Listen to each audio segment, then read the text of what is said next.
The following is a DW Ancient Egypt production. In the last episode, we discussed King Sneferu and observed how he, through trial and error, constructed the first true pyramid. His son Khufu would take pyramid building to the extreme and construct the first of the 7 wonders of the ancient world. The topics of this episode include Pharaoh Khufu, the Great Pyramid, building the pyramids, tomb of Queen Hetepheres I, Khufu's ship, Khufu's legacy, Pharaoh Djedefre and the Lost Pyramid, and Queen Hetepheres II.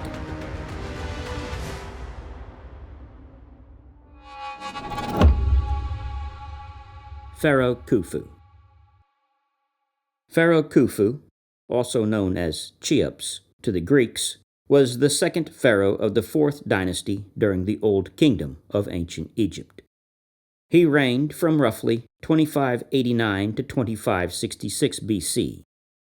Khufu's full name was Num Khufu, meaning protected by Num. Historical records often portray Khufu as a harsh ruler.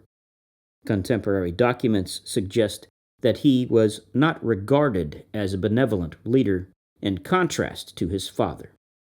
By the Middle Kingdom, he was commonly described as heartless. In the Westcar Papyrus, Khufu is depicted as striving to consolidate his power and secure the continued rule of his family. While he is not portrayed as an excessively cruel monarch, there is an account of him sacrificing a criminal to test a magician's ability to resurrect the dead, which is sometimes cited as evidence for his malevolence.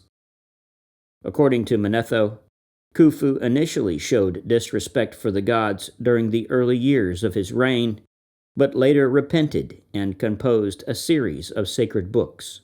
However, there is no mention of these books in later works about the pharaohs of the Pyramid Age.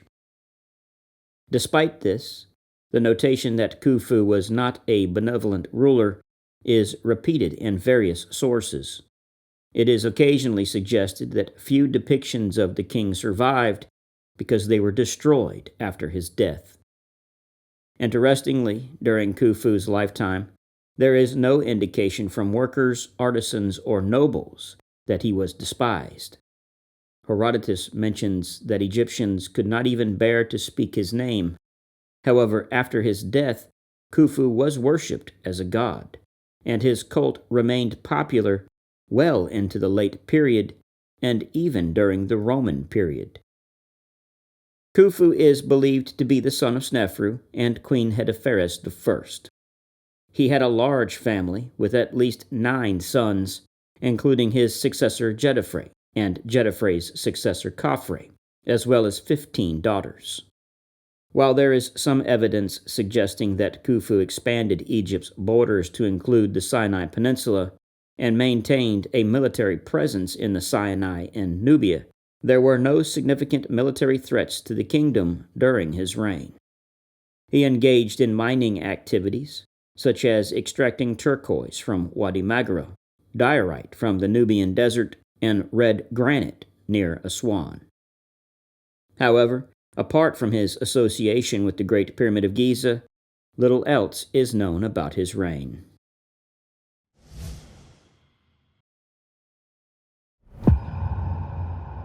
The Great Pyramid. The Great Pyramid is 480 feet high, with a ground surface of 13 acres.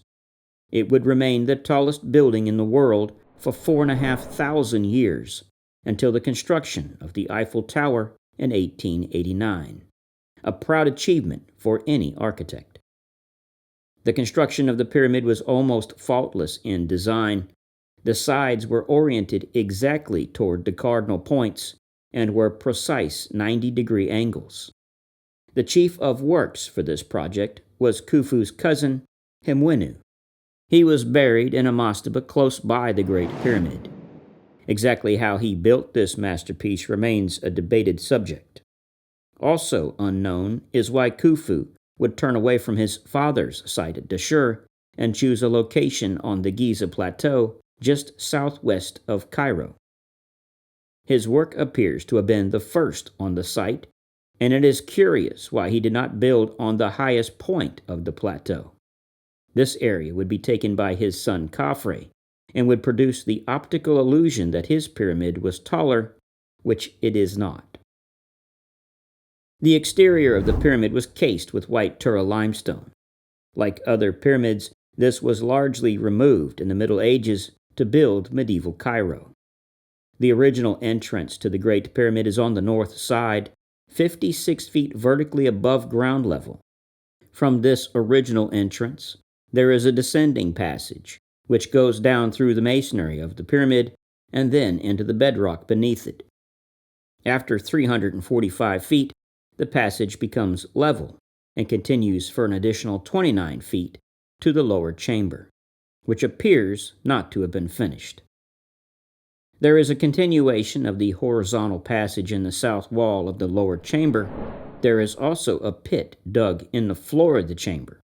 Some Egyptologists suggest that this lower chamber was intended to be the original burial chamber, but Pharaoh Khufu later changed his mind and wanted it higher in the pyramid. 93 feet from the entrance is a square hole in the roof of the descending passage.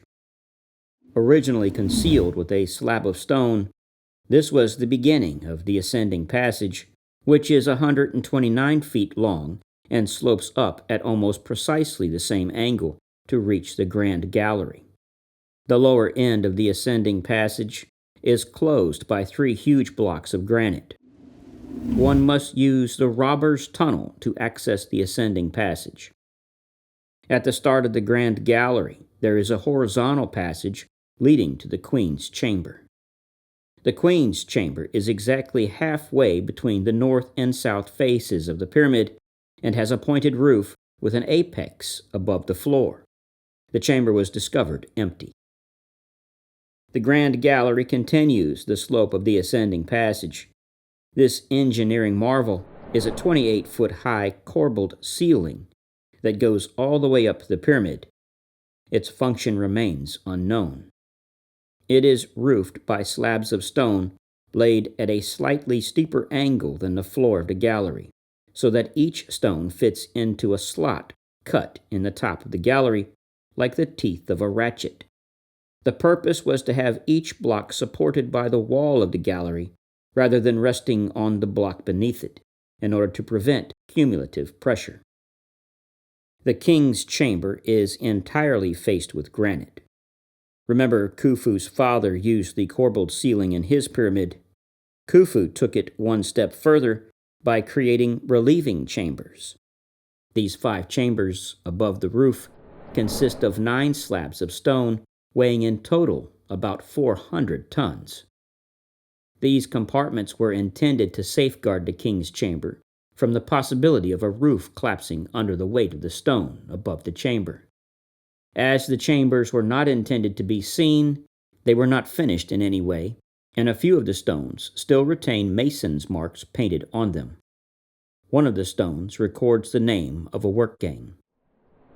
The only object in the king's chamber is a rectangular granite sarcophagus, one corner of which is broken. The sarcophagus is slightly larger than the ascending passage. It's also 2 inches wider than the doorway to the chamber, which indicates that it must have been placed in the chamber before the roof was put in place. Unlike the fine masonry of the walls of the chamber, the sarcophagus is roughly finished, with saw marks visible in several places. This is in contrast with the finely finished and decorated sarcophagi found in other pyramids of the same period. Tombs of courtiers surrounded the pyramid's west side, and 3 smaller pyramids for the queens were constructed on the east side. As recorded by Herodotus, the central pyramid was a product of one of Khufu's daughters. He states that Khufu had her placed in a brothel to raise more money for building the Great Pyramid. Herodotus also claims that Khufu closed all of the temples. There is no evidence of this. and that the daughter of Khufu was prostituted in order to help pay for the construction of the Great Pyramid. Again, this rather unlikely claim is not supported by any evidence. She not only obtained the sum appointed by her father, but she also formed a design for herself privately to leave behind a memorial, and she requested from each man to give her one stone upon her building.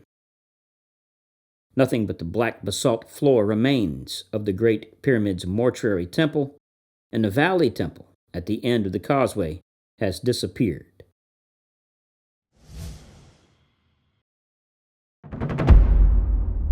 Building the pyramids. Higher mathematics were not needed to build the pyramid. The only thing required was social organization and lots of manpower for quarrying the stone, transporting the blocks, and feeding the workers. The pyramid was not magical. We know the purpose for the pyramid. It was a tomb for the burial of the pharaoh. It's important to know the difference. A temple was a place of worship. A tomb was a place for burial. The pyramids were tombs. Another point that needs to be made, the pyramid shape was not magical. Although the ancient Egyptians believed in magic, the pyramid was not a form the Egyptians considered as magical. The renowned Egyptologist Bob Breyer clarifies, the pyramid shape was an architectural development. It developed. It evolved. Magical conspiracies would have been silly even to the ancient Egyptians.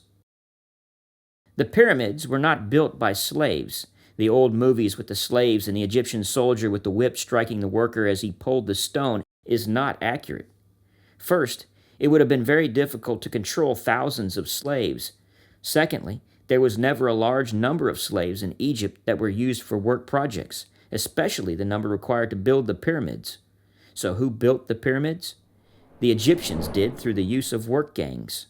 We have their inscriptions, and we now understand the organizational structures they used. Egypt was practically an agrarian culture. Everyone was a farmer. These farmers would be used during the time of inundation, when the fields were underwater. When Herodotus, our ancient Greek tourist, went to Egypt thousands of years later, he was told how these pyramids were constructed by the ancient Egyptians themselves. They didn't say the pyramids were built by aliens or by slaves. They told him 90,000 men, separated through work gangs, created the pyramids 3 months at a time. Now, the number of 90,000 men is like the numbers used in ancient battles, and it may be inaccurate, but you get the point. Ancient Egyptian farmers created the pyramids when they weren't working the fields. An interesting point that no one really talks about, no architectural papyri exist explaining how to build the temples or pyramids. Bob Breyer believes these were trade secrets, similar to the mummification process, which was also never written down. So how was the Great Pyramid built? First, workers removed the sand and cleared down to bedrock, as you can't build on sand. Just look at the bent pyramid. They probably built channels in the earth at the base and filled them with water until they had a level surface, much like a carpenter's level. Now, wherever the water ran out, you know that's lower than the rest of the base. So they kept leveling, digging channels, leveling, until the water stayed in. Once the water stayed in, then they had a level base. Again, you did not need higher mathematics to build a pyramid. You needed craftsmanship and precision, and the Great Pyramid demonstrates both of these. Surveys show the Great Pyramid at 13.5 acres. From one corner to the other, the level varies no more than 2 inches. That's precision, all done through a simple technique by filling channels with water. How did they bring all the blocks to the site? They didn't have to. The quarries were right around the pyramids. You can still see these quarries today. What was far away was the limestone casing that was used for creating the smooth outer surface, but that stone was much smaller and could easily be transported down the Nile. But how the stones were positioned at the top of the pyramid by ramp or winding road is a debated subject. They probably had both. We know they used ramps elsewhere, as some of these ramps still exist. At 480 feet high, any ramps used would have to be 1/4 of a mile long. Obviously implausible for this project. but the Great Pyramid was most likely created using a winding road equivalent more accurately to the switchback. The sides of the Great Pyramid are perfectly aligned with the four cardinal points: north, south, east, and west. They could do this by careful observation of the stars, primarily through following the North Star. An example of this is demonstrated by Ramses II when he creates his temple at Abu Simbel. Here, he is able to use perfect alignment to illuminate specific statues within the temple depending on the time of year. In the end, careful management, not higher mathematics, was all that was needed for construction, which was completed within 22 years of Khufu's reign.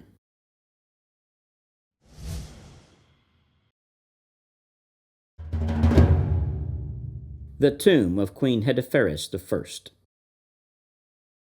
Two remarkable discoveries relating to Khufu have been found in the vicinity of his pyramid.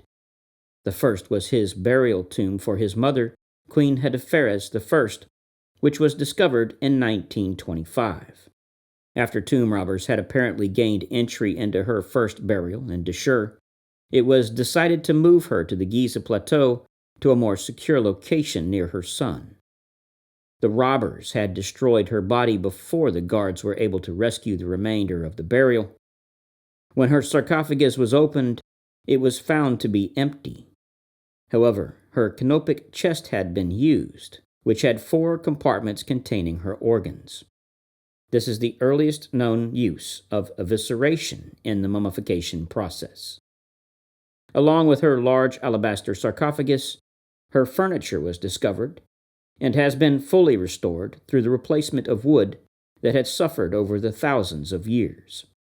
There were also various gold, copper, and alabaster vessels, a gold manicure set, and 20 silver bracelets inlaid with dragonflies.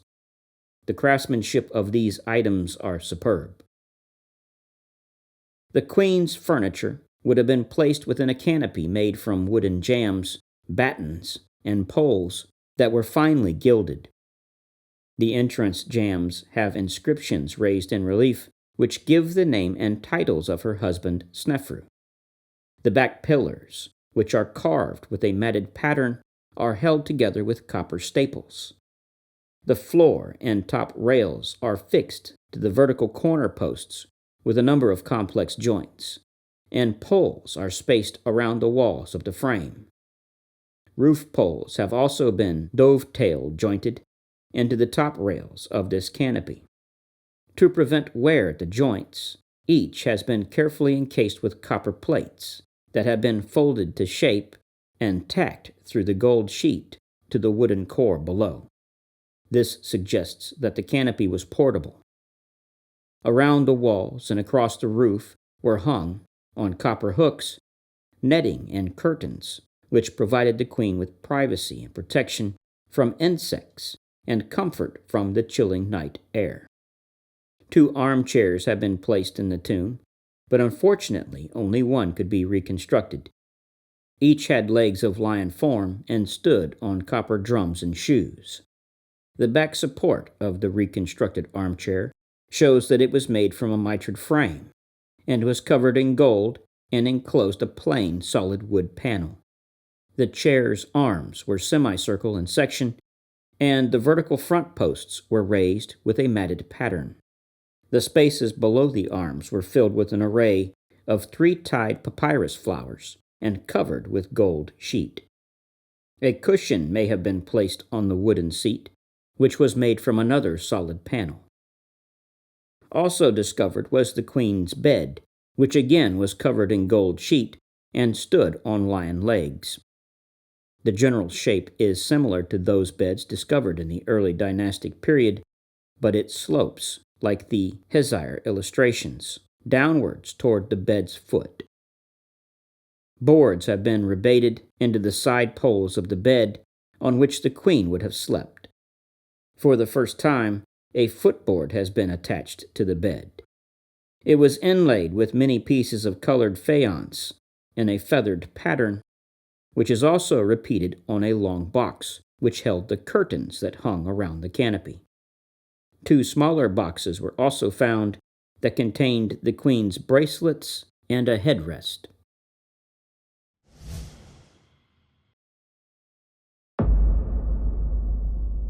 Khufu's ship.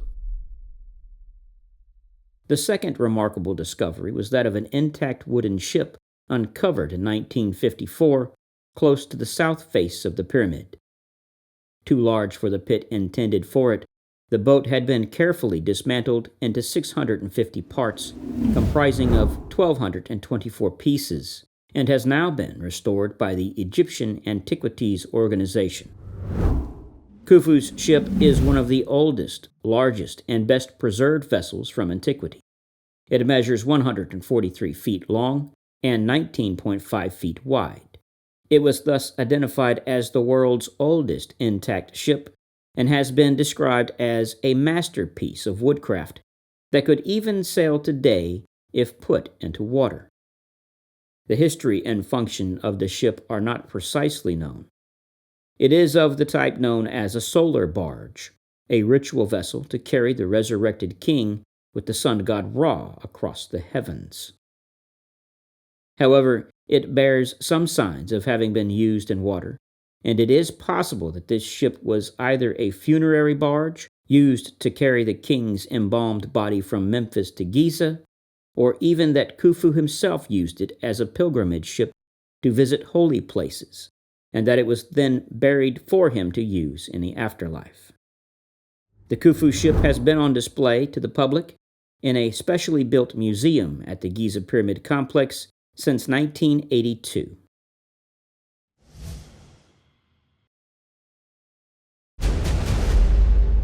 Khufu's legacy. What is amazing to consider is the tiny statue of Khufu being the only portrait remaining of the king who created the largest pyramid in the world. This tiny, 3-inch high ivory sculpture was discovered by Flinders Petrie in the old Temple of Osiris at Abydos in 1903. The pharaoh's right hand is held to his chest and holds a flail, while the left hand rests on his left knee. In spite of the diminutive size of the piece, the face is carved with great care. He is wearing the red crown of Lower Egypt. This crown was a symbol of royal power and was believed by the Egyptians to have magical powers. These were the original crown styles of the kings before the unification of Egypt, as discussed in the 3rd episode of this series. The red crown had a peak at the back and was worn by the ruler of Lower Egypt. In the south, it was the white crown and was conical in shape. When worn together, they signified the unification of kingdoms. No crown has ever been found for the two kingdoms, and archaeologist Bob Breyer theorizes that there was only one crown at any given time. During the Second Intermediate Period and into the New Kingdom, the blue crown, or war crown, began to be seen on the walls of royal tombs. During the New Kingdom, pharaohs were shown with this crown in military circumstances. However, some scholars think that the crown was also meant to evoke the divine power of the pharaoh and was thereby worn to religiously situate kings as manifestations of gods on earth.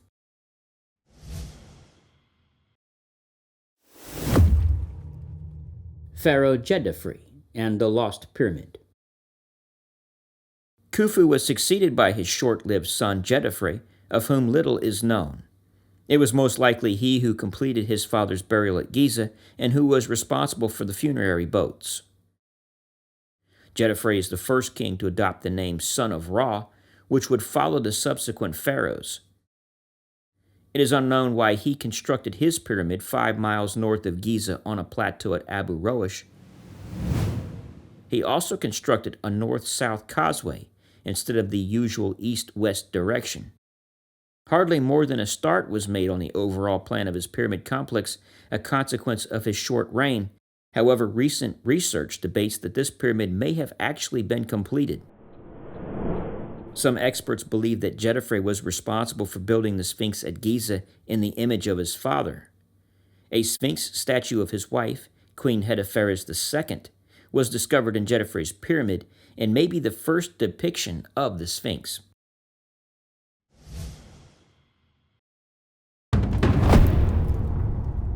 Queen Hetepheres II. During the reign of Khufu, Hetepheres II married her brother, the Crown Prince Kawab, the eldest son of Khufu and heir to the throne. She bore him at least one daughter, named Meresaonk III, and 3 sons. But unfortunately, Prince Kawab died before he could take his place as pharaoh. Hetepheres then married Djedefre, and he became pharaoh. Djedefre probably married her in order to cement his position as king when he succeeded their father Khufu, but she also bore him at least one daughter, Neferhetepes. She was then widowed a second time, but this time did not remarry. Her eldest daughter, Meresaonk III, married Djedefre's successor Khafre. So after being the wife of one king, she became the mother-in-law of another. She would later outlive Meresaonk III. When Meresaonk III died, Hetepheres had her own mastaba in Giza adapted for her.